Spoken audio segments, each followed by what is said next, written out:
아시리아는 바벨탑의 후예들이었어요. 그래서 아시리아는 수많은 신들을 만들었어요.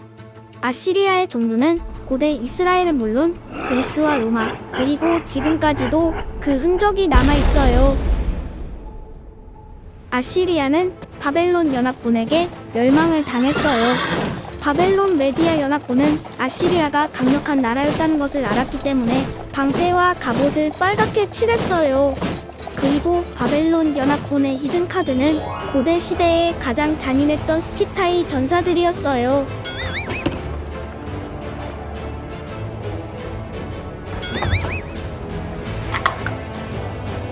견고한 니느웨 성은 티그리스강이 동남에서 무너졌고 마침내 니느웨는 멸망을 당했어요. 무너진 니느웨 성 위에 모래가 쌓였고 그곳은 거대한 무덤처럼 변했어요. 그 후 2000년 동안 사람들은 니느웨를 역사가 아니라 전설이라고 생각했어요.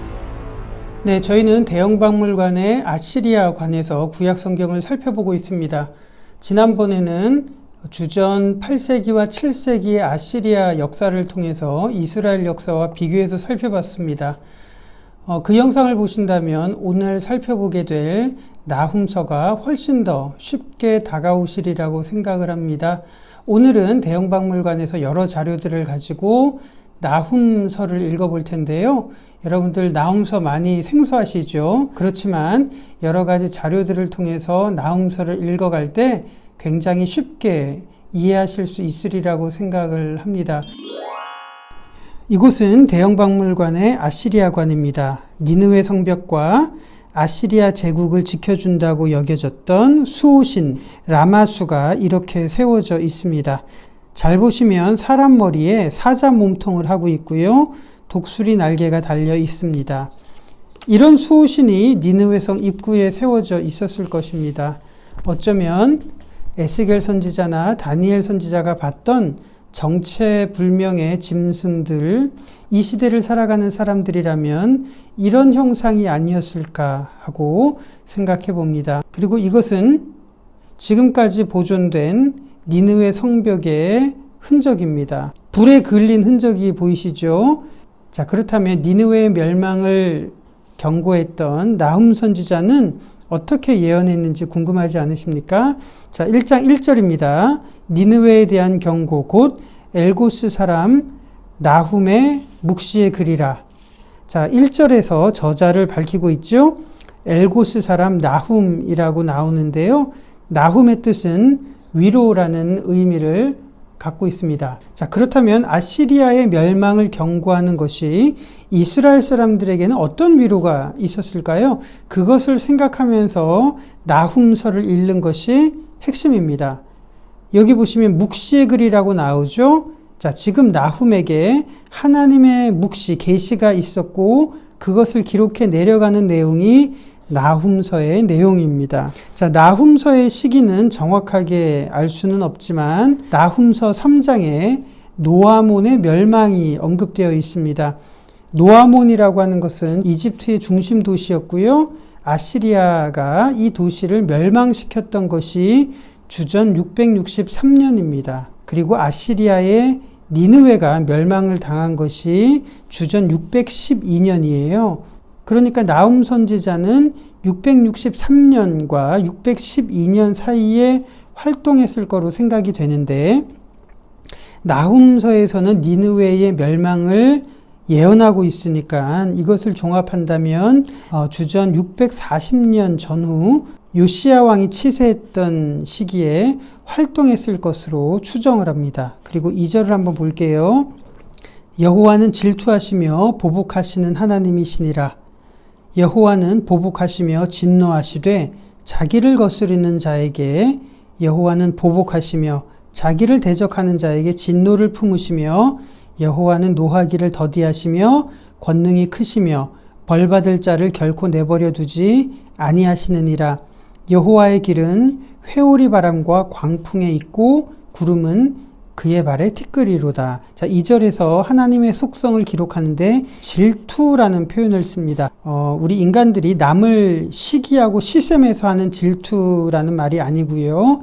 히브리 단어에서 이 단어를 번역할 수 있는 영어나 우리말이 없어요. 그래서 이 단어를 굳이 번역하자면 질투라는 말로 번역할 수밖에 없는데, 출애굽기에서도 하나님이 십계명을 주시면서 나는 질투하는 하나님이다 라고 하잖아요. 이 말의 정확한 히브리어의 뜻은 하나님이 통치하시는 영역 안에서 발생하는 어떠한 죄와 악도 하나님은 간과하지 않으시고 징벌하신다는 속성을 이 질투라는 단어로 번역을 한 거고요. 보복이라는 말도 마찬가지로 악을 심판하신다는 의미로 사용하고 있습니다.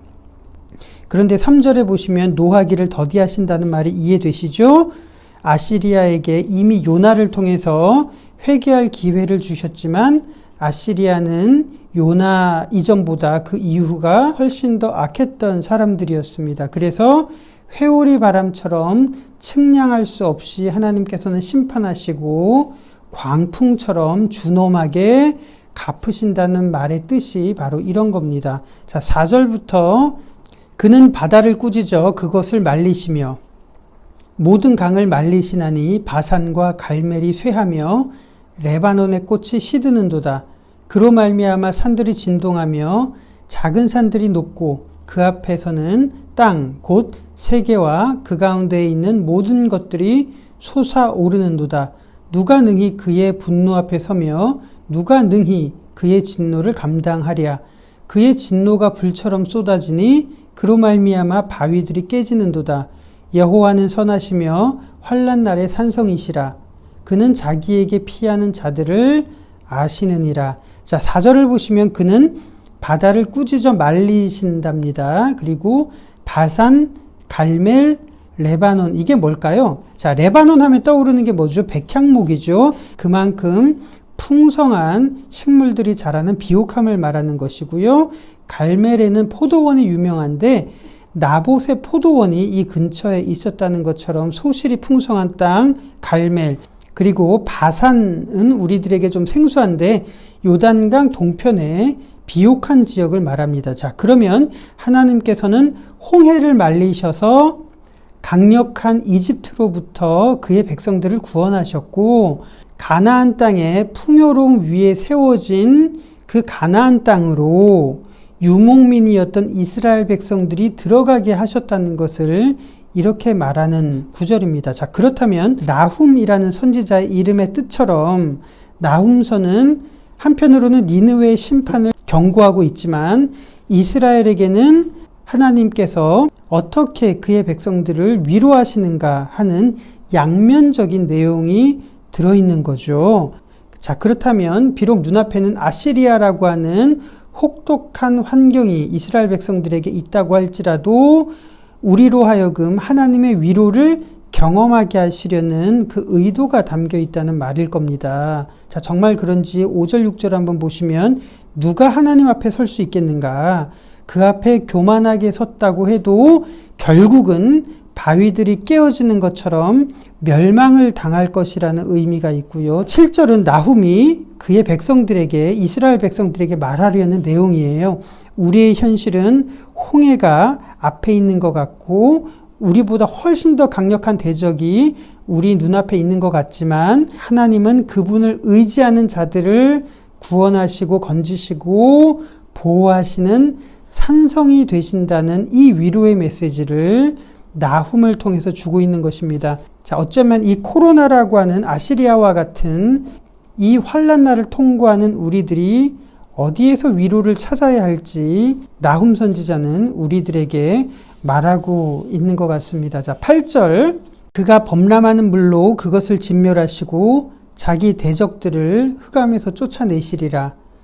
너희는 여호와께 대하여 무엇을 꾀하느냐? 그가 온전히 멸하시리니 재난이 다시 일어나지 아니하리라. 가시덤불같이 엉클어졌고 술을 마신 것 같이 취한 그들은 마른 지푸라기같이 모두 탈 것이거늘 여호와께 악을 꾀하는 한 사람이 너희 중에서 나와서 사악한 것을 권하는도다. 여호와께서 이같이 말씀하시기를 그들이 비록 강하고 많을지라도 반드시 멸절을 당하리니 그가 없어지리라. 내가 전에는 너를 괴롭혔으나 다시는 너를 괴롭히지 아니할 것이라. 이제 내게 지운 그의 멍에를 내가 깨트리고 내 결박을 끊으리라. 자, 8절 보시면 이렇죠. 범람하는 물로 그것을 진멸해서 쫓아내신다고 합니다. 지난 시간에 티그리스 강이 범람했죠. 그리고 주변에 흐르는 코세르 강이 넘쳐서 그토록 경고했던 니느웨 성이 멸망했다는 내용을 기억하실 겁니다. 자, 나훔 선지자는 니느웨가 범람하는 물로 이렇게 멸망을 당할 것이라는 것을 예언하고 있고요. 9절에서 너는 여호와께 무엇을 꾀하느냐라고 하나님은 아시리아에게 물어보십니다. 하나님은 더 악하게 변했던 사람들을 결국에는 온전히 멸망시키실 것이라고 이렇게 말씀을 하고 계십니다. 재난이 다시 일어나지 않는다고 했죠. 왜요? 망할 것이기 때문에 더 이상 재난이 일어나지 않는다는 말이에요. 10절을 보시면 아시리아의 사람들이 지푸라기처럼 불에 탄다고 했는데, 자, 강이 범람해서 성이 무너지고 바벨론 연합군대와 스키타의 전사들이 니느웨 성으로 진격했을 때 아시리아의 마지막 왕 아슈르바니팔은 궁전에 불을 지르고 스스로 목숨을 끊었는데요. 그런 까닭에 아시리아 성벽이 불에 탄 흔적이 남게 되는 이유입니다. 11절을 보시면 전에 악을 꾀하는 사람이 하나님을 대적했다고 하는데요. 히스기야 왕이 통치했던 시절에 아시리아의 사네립이 침공해서 얼마나 하나님을 대적했는지 제가 설명을 드렸습니다. 그런데 12절을 보시면 그 수가 아무리 많아도 하루아침에 다 죽음을 당한다고 했는데 18만 5천 명이 하루아침에 죽음을 당했던 사건도 말씀을 드렸습니다. 13절을 이제라는 단어로 시작하는데 이제가 어떤 의미일까요? 앞으로라는 말이죠. 앞으로 아시리아로부터 당할 위협을 하나님이 끊어주신다.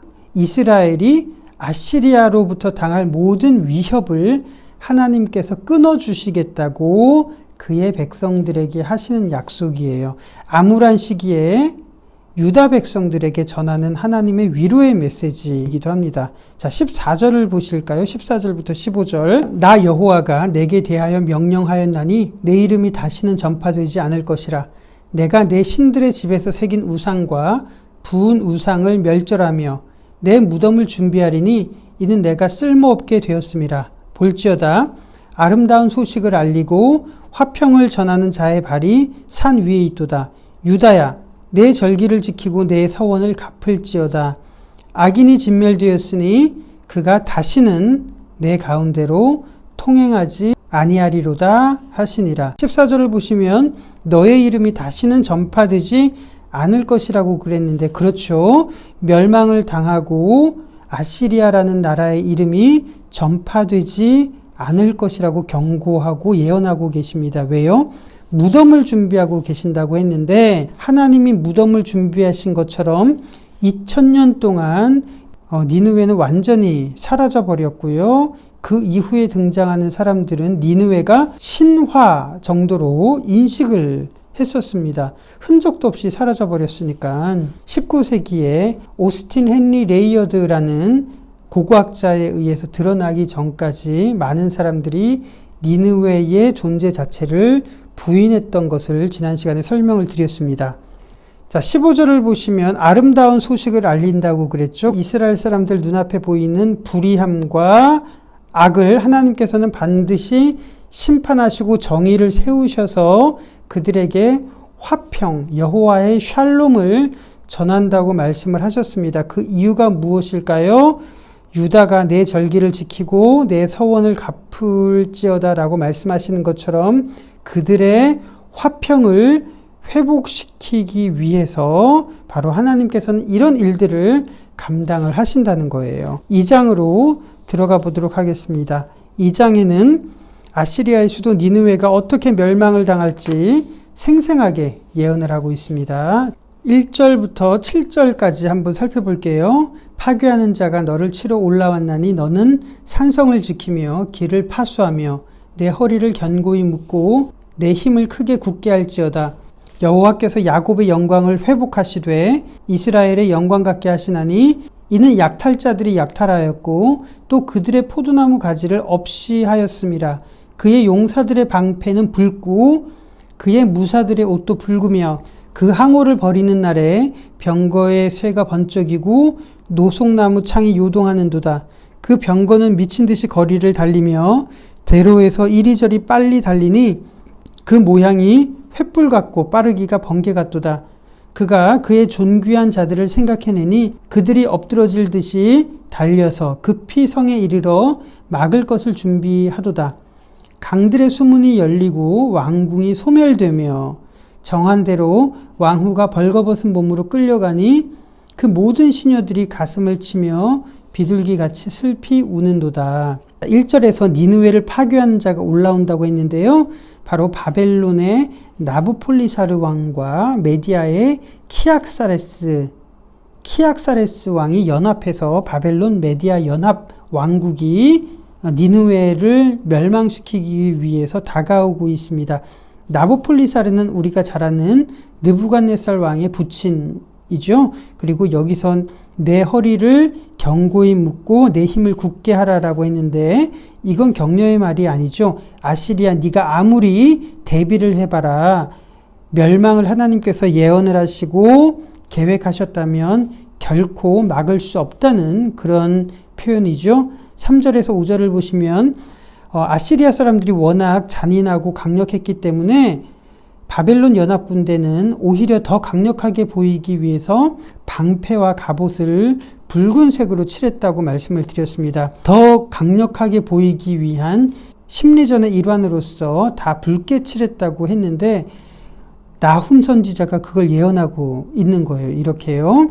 자, 붉은 방패, 붉은 갑옷, 병거, 창, 칼, 이것으로 무장한 군대가 오는데 5절을 보시면 그가 그의 존귀한 자들을 생각해내니 라는 말은 아시리아 왕이 그들의 정예 수비대를 동원해서 바벨론 연합군대를 막으려고 하지만 6절을 보시면 강이 범람해서 니느웨가 멸망을 당했다고 말하고 있습니다. 자, 그래서 정한 대로 왕후와 모든 시녀들이 니느웨 멸망을 슬퍼했다는 내용이고요. 8절에서 10절을 보시면 이렇습니다.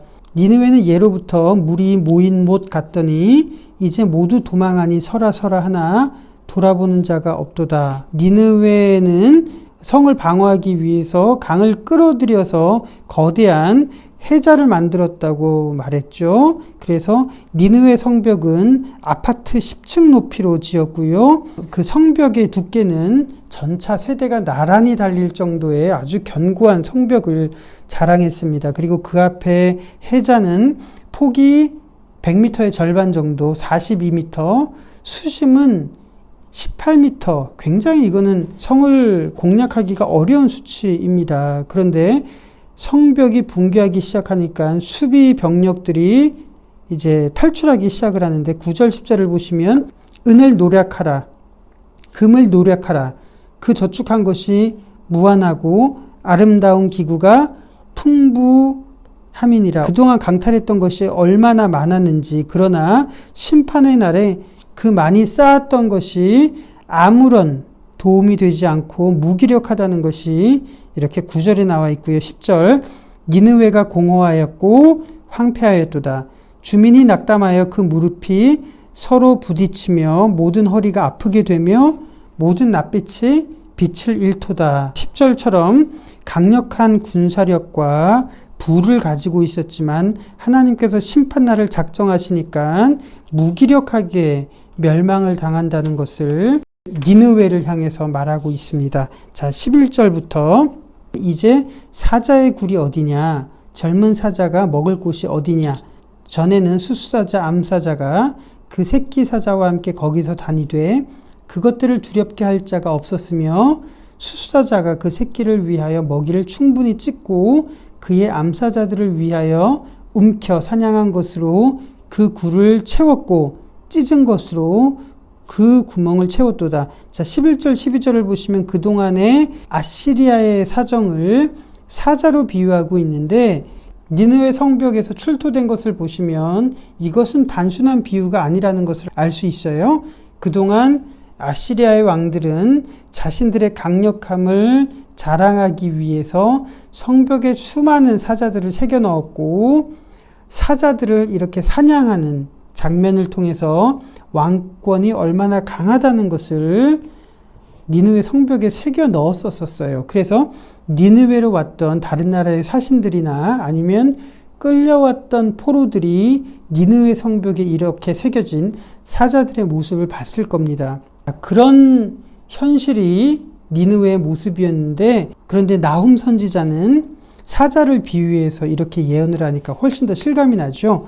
13절을 보시면 만군의 여호와의 말씀에 내가 내 대적이 되어 내 병거들을 불살라 연기가 되게 하고 내 젊은 사자들을 칼로 멸할 것이며 내가 또 내 노력한 것을 땅에 끊으리니 내 파견자의 목소리가 다시는 들리지 아니하리라 하셨느니라. 자, 13절은 바벨론 연합군대의 침공에 니느웨가 무너지는 모습을 이렇게 기록하고 있습니다. 내 파견자의 목소리가 다시는 들리지 아니하리라. 어떤 말일까요? 바벨론의 침공은 니느웨 성을 함락시킨 것뿐이에요. 아시리아 전체 제국을 멸망시킨 것이 아니라 니느웨 성 하나만 함락시킨 거예요. 그러면 다시 말하자면 그 광대하게 펼쳐진 제국에는 여전히 많은 관리들과 주둔해 있는 병력들이 있을 텐데, 니느웨 성 하나가 탈환됐는데 온 나라에 있는 다른 군사들, 다른 관리들이 니느웨를 다시 회복하러 오기는커녕 자신들이 살기 위해서 다 도망갔다는 것을 이렇게 말하고 있는 겁니다. 자, 이제 마지막 3장입니다. 화 있을진저 피의 성이여, 그 안에는 거짓이 가득하고 포악이 가득하며 탈취가 떠나지 아니하는도다. 휙휙하는 채찍 소리, 윙윙하는 병거 바퀴 소리, 뛰는 말, 달리는 병거, 충돌하는 기병, 번쩍이는 칼, 번개 같은 창, 죽임당한 자의 때, 주검의 큰 무더기, 무수한 시체여. 사람이 그 시체에 걸려 넘어지니 이는 마술에 능한 미모의 음녀가 여러 나라를 미혹하고 그의 마술로 여러 족속을 미혹하느니라. 3장에서는 멸망을 당한 이유를 설명을 하는데요. 1절에 아시리아에는 거짓과 포악과 탈취가 가득했고 요나 선지자의 경고를 받았지만 그들은 돌이키지 않고 훨씬 더 악랄하고 담대하게 그런 행위를 계속했다는 거예요. 2, 3절을 보시면 니느웨를 함락한 장면을 의성어를 써서 이렇게 실감나게 표현을 하죠. 자, 4절을 보시면 나훔 선지자는 니느웨의 멸망을 마술, 음녀라는 단어로 설명합니다. 이건 뭘까요? 바벨탑으로부터 이어져 온 그 기원을 갖고 있는 거예요. 아시리아의 많은 신들이 다른 나라에도 그 신들을 섬기도록 영향을 주었다고 말하고요. 이것이 바벨론 종교가 돼서 그 당시 나라들뿐 아니라 후대에 나오는 역사에도 대대로 영향을 줬다고 말씀을 드렸습니다.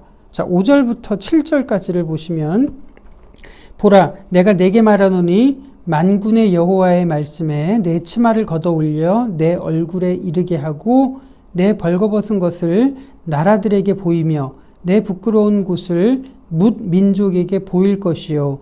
내가 또 가증하고 더러운 것들을 내 위에 던져 능욕하여 너를 구경거리가 되게 하리니 그때 너를 보는 자가 다 내게서 도망하며 이르기를 니느웨가 황폐하였도다. 누가 그것을 위하여 애곡하며 내가 어디서 너를 위로할 자를 구하리요 하리라.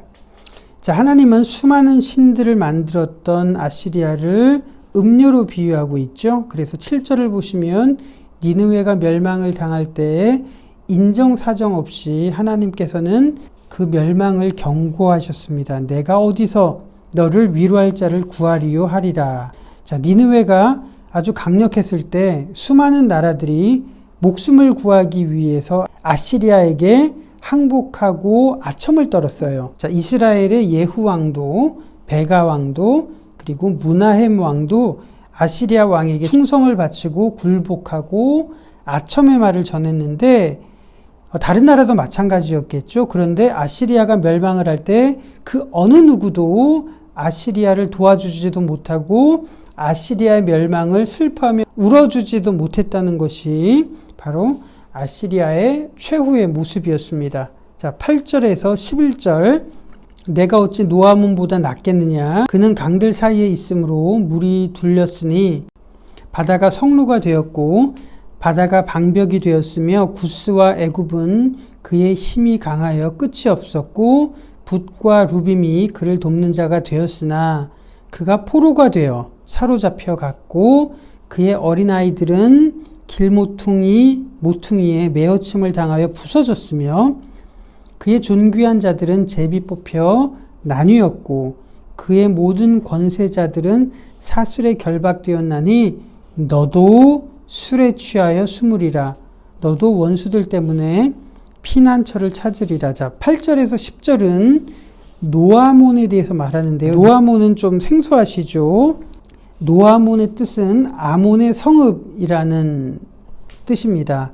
아몬이라고 하는 것은 이집트의 태양을 상징하는 것이고요. 그래서 이집트 신 중에 아몬라라는 것은 태양신을 말하는 것이죠. 노아몬을 다른 말로 한다면 태양의 도시라고도 해요. 그래서 세계사에서는 노아몬보다는 테베라는 명칭으로 훨씬 더 많이 알려져 있고요. 그리고 아랍 사람들이 침공을 한 이후에는 테베라는 말 대신 지금 룩소르라는 지명으로 알려져 있고 이집트 여행을 가실 때 룩소르는 반드시 방문하는 곳이죠. 자, 그런데 이 룩소르 노아몬의 흔적을 보실까요? 자, 수많은 스핑크스가 지키고 있고요. 이 규모를 겹겹이 세워진 거대한 성벽들, 이 성벽에서 중심까지 가려면 무려 2km를 이런 방벽들을 뚫고 가야 할 만큼 노아몬은 아주 견고하고 거대했습니다. 그 옛날에 이 거대한 규모에 누가 감히 침공을 할 생각을 했을까요? 자, 노아몬의 힘은 이런 건축과 군사력뿐만 아니라 에티오피아를 뜻하는 구스, 그리고 리비아를 뜻하는 붓과 루빔. 자, 이것은 북아프리카 일대에 거주하고 있었던 나라들을 말하는데요. 그만큼 이집트는 다른 나라들과 연합을 하고 있었다는 말이에요. 이게 무슨 말이냐면 주전 663년에 아시리아의 아슈르바니팔 왕이 이집트를 침공했을 때 그 침공을 막아내기 위해서 이집트가 에티오피아와 북아프리카의 나라들과 연합해서 막으려고 했지만 이러한 시도들조차도 이러한 거대한 방벽조차도 아시리아에게 굴복을 당했다면 아시리아도 하나님께서 멸망을 계획하셨다면 망할 수밖에 없다는 것을 이렇게 말하고 있는 거예요. 자, 8절에서 10절을 보시면 이 태양의 도시 테베, 노아몬의 멸망을 아주 잔인하게 묘사하고 있죠.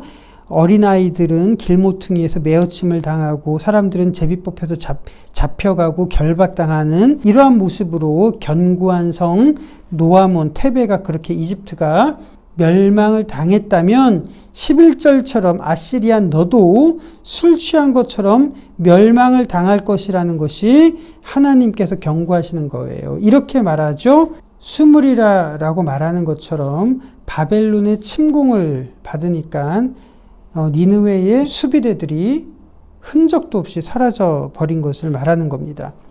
자, 12절 내 모든 산성은 무화과 나무에 처음 익은 열매가 흔들리기만 하면 먹는 자의 입에 떨어짐과 같으리라. 니느웨의 멸망을 비유적으로 말하는데 흔들기만 하면 아주 우수수 떨어지는 열매처럼 그렇게 무기력하게 멸망을 당할 것이라고 예언을 하고 있고요. 13절을 보시면 내 가운데 장정들은 여인 같고 내 땅의 성문들은 내 원수 앞에 넓게 열리고 빗장들은 불에 타도다. 14절 너는 물을 길어 에워싸일 것에 대비하여 너의 산성들을 견고하게 하며 진흙에 들어가서 흙을 밟아 벽돌 가마를 수리하라. 거기서 불이 너를 삼키며 칼이 너를 베기를 느치가 먹는 것 같이 하리라. 내가 느치같이 스스로 많게 할지어다.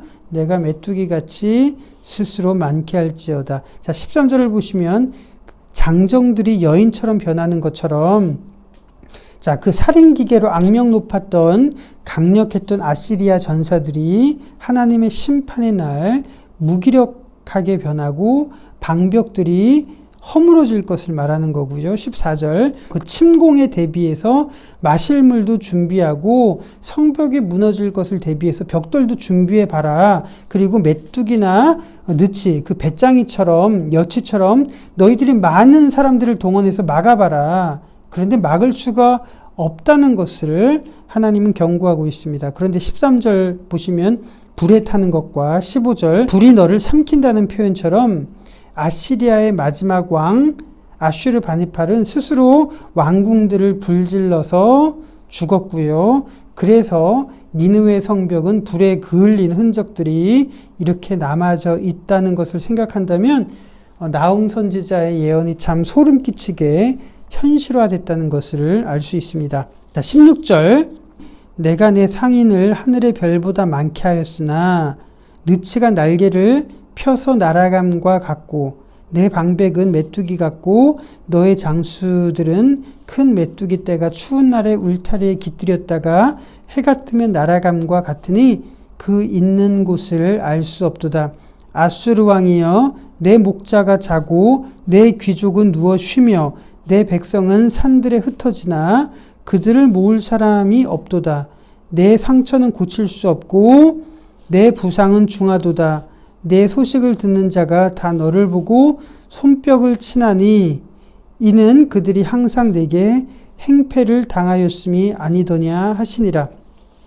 자, 16절에 아시리아의 넓은 영토 내에서 그 많던 상인들이 있었고 그 많던 사람들이 있었지만 지금은 다 사라져 버렸고요. 그리고 제국 내의 수많은 병력들도 니느웨가 멸망을 당할 때 아무런 도움이 되지 않는다는 것을 16절에서 이렇게 말하는 거예요.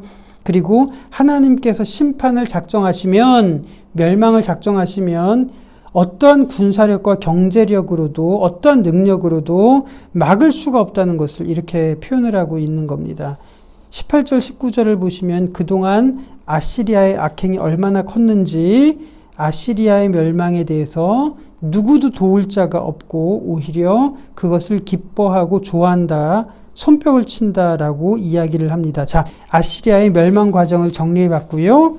아시리아의 멸망은 단순히 한 나라가 멸망당할 것이라는 것을 예언한 것이 아니죠. 그것이 주는 상징이 뭘까요? 자, 요나 때처럼 아시리아를 용서하고 회복하시기를 하나님이 기다리셨다면 하나님이 용서하지 못할 사람은 어느 누구도 없다는 것을 지금 말하고 있는 거예요. 그런데 왜 이 세상은 죄악과 강포로 잔인함으로 충만하죠? 지금도 왜 그렇죠? 그것은 하나님이 그것들을 간과하고 계시기 때문이 아니라 반드시 이 세상에 하나님의 정의를 드러내시고 심판을 진행하실 것이라는 것을 이 아시리아의 멸망을 통해서 우리들에게도 말씀하시는 내용이기도 합니다. 자, 그리고 나훔의 뜻은 위로라고 이야기를 했죠. 자, 나훔 선지자는 니느웨의 멸망에 대해서 예언을 하지만 유다의 입장에서는 그것은 바로 하나님의 위로를 전하고 있는 거 아니겠습니까? 코로나 속에 벌써 몇 달간 온 나라가 신음하고 있습니다. 우리들이 생각할 때 정말 하나님께서는 계신 걸까? 하나님은 질병 하나도 해결하지 못하는 정말 무능력한 존재처럼 여겨지기도 합니다. 자, 그런데 하나님께서는 이런 상황 속에서도 그분의 계획을 이루어 나가고 계시다는 것을 우리들이 몇 달이 지나면서 알게 됩니다. 코로나가 아니었으면 더 오랫동안 묻혀졌을 우리 속에 수많은 악행들과 관행들, 하나님께서는 그것들을 들추어내기 시작을 하시고 우리 자신을 되돌아보게 하시는 기회로 하나님께서는 일하고 계신다는 겁니다. 자, 그리고 우리의 믿음을 발휘하게 하시는 이 상황이 하나님의 위로가 아닐까요? 자, 끝으로 나훔 선지자는 4차 산업혁명 시대를 살아가는 우리에게 어떤 메시지를 줄까요? 자, 우리는 빅데이터, 인공지능 속에서 살아가고 있습니다. 이 세계의 빅데이터와 인공지능을 주도하는 가파, GAFA, 이것을 아시나요? 이것은 약자인데요. 구글, 애플, 페이스북, 아마존을 일컫는 말입니다. 자, 이것은 우리의 모든 것을 지금 지배해 가고 있습니다. 예를 들어서 구글은 우리에게 궁금한 모든 것을 응답해 주죠. 클릭 몇 번을 통해서 우리 아주 가까운 사람보다, 심지어 나 자신보다 우리를 훨씬 더 잘 알고 있습니다. 스콧 갤러웨이는 이렇게 말을 했어요. 인류는 빅데이터에 종속되는 과정으로 가고 있다라고 경고를 하고 있습니다. 자, 유발 하라리 교수가 이렇게 말했습니다. 현재의 상태로 머무는 것은 불가능하다. 다시 말해서 우리는 이 빅데이터 속에 더욱더 종속을 받게 될 것이고 코로나 이후에 많은 것이 바뀌어 있을 거라고 이야기를 합니다. 어떻게 해요? 사람과 사람의 대면은 더 줄어들고 사람과 하나님이 대면하는 것도 더 줄어들어가고 있는 것을 우리들은 보고 있죠. 자, 그러면서 우리들은 인공지능으로 대비되는 스마트폰에 우리 얼굴을 들이밀고 그것을 우리의 신으로 점점 여겨가고 있습니다. 그래서 우리는 행복의 기준을 이 속에서 찾게 되고요. 우리의 미래를 의지하게 됩니다. 그래서 유발 하라리는 빅데이터의 세계를 현대인의 종교라고까지도 경고를 하는 거예요. 옥스퍼드 대학교의 닉 보스트롬 교수는 이 상황에 대해서 조금 더 정확하게 말하는데요. 우리들은 빅데이터에 종속되는 것이 아니라 그것을 설계하고 의도한 사람들에게 종속되어 가고 있는 중입니다. 그들이 의도하는 것이 뭘까요? 많은 사람들이 그 속에서 지배를 받고 그 의도대로 따라가게 하는 존재가 되는 것. 자, 그것이 지금 우리 속에서 펼쳐지고 있는 현상입니다. 자, 앞으로 우리들은 우리의 미래와 그리고 우리 자신의 문제와 현실 속에서 발생하는 모든 선택에 대한 결정들을 하나님께 물어보는 것이 아니라 인공지능 앞으로 다가갑니다. 냉정하게 한번 생각을 해보죠. 우리 자신으로부터 제거된 스마트폰, 인터넷 모든 시스템, 인공지능, 자, 그것들을 제거하고 나면 진짜 우리 자신에게 남은 우리는 무엇일까요? 자, 그것이 우리들에게 제거된다고 해도 우리들은 여전히 정상적으로 사고하고 판단해서 하나님께 나아갈 수 있을까요? 자, 이세돌과 인공지능 알파고가 바둑 대결을 벌였던 것이 벌써 4년이 지났죠. 이 바둑 대결에서 우리들이 눈여겨봐야 될 사람이 있습니다. 알파고의 지시에 따라서 바둑을 두었던 아자황 박사는 아주 실력 있는 바둑 기사였습니다. 그런데 만약에 알파고가 명백한 실수를 했다는 것을 이 아자황 박사가 알았다고 하더라도 그는 자신의 의지대로 바둑을 두었을까요? 아니면 알파고에게 맹목적으로 굴복했을까요? 지금 우리들의 현실이 그렇다는 거예요. 우리들은 우리의 판단과 우리의 주관대로 살아가고 있습니까? 아니면 무엇에 강하게 종속되어 있습니까? 심지어 그것이 잘못됐다는 걸 알아도 이미 우리 생활에 많은 것들이 끌려가고 있다는 것을 우리들은 발견하게 됩니다. 자, 아시리아에게 나훔 선지자가 가장 위협을 느꼈던 것은 무엇일까요? 그들의 잔인함과 악행이 아니었어요. 바벨 탑으로부터 전파된 그들의 종교였습니다. 그렇게 해서 전파된 바벨론 종교가 하나님의 백성이라고 하는 이스라엘 사람들에게 정상적인 판단을 마비시키고 정상적인 종교 생활을 할 수 없게 만들고 바벨론 종교에 굴복되게 만들었던 그 현실을 나훔 선지자는 경고하고 있습니다. 나훔 선지자가 우리들에게 이렇게 말하고 있는지도 모릅니다. 1장 15절 볼지어다 아름다운 소식을 알리고 화평을 전하는 자의 발이 산 위에 있도다. 유다야 내 절기를 지키고 내 서원을 갚을지어다. 악인이 진멸되었으니 그가 다시는 내 가운데로 통행하지 아니하리로다. 지금 우리를 지배하고 있는 것은 무엇입니까? 우리를 종속시키고 있는 것은 무엇입니까? 우리의 정상적인 믿음과 판단과 생각을 마비시키는 것은 무엇입니까? 우리의 절기를 지키고 하나님 앞에 서원을 갚으며 다른 것이 아닌 하나님의 음성에 다시 한번 귀를 기울이는 저와 여러분들이 되시기를 응원하고 축복합니다.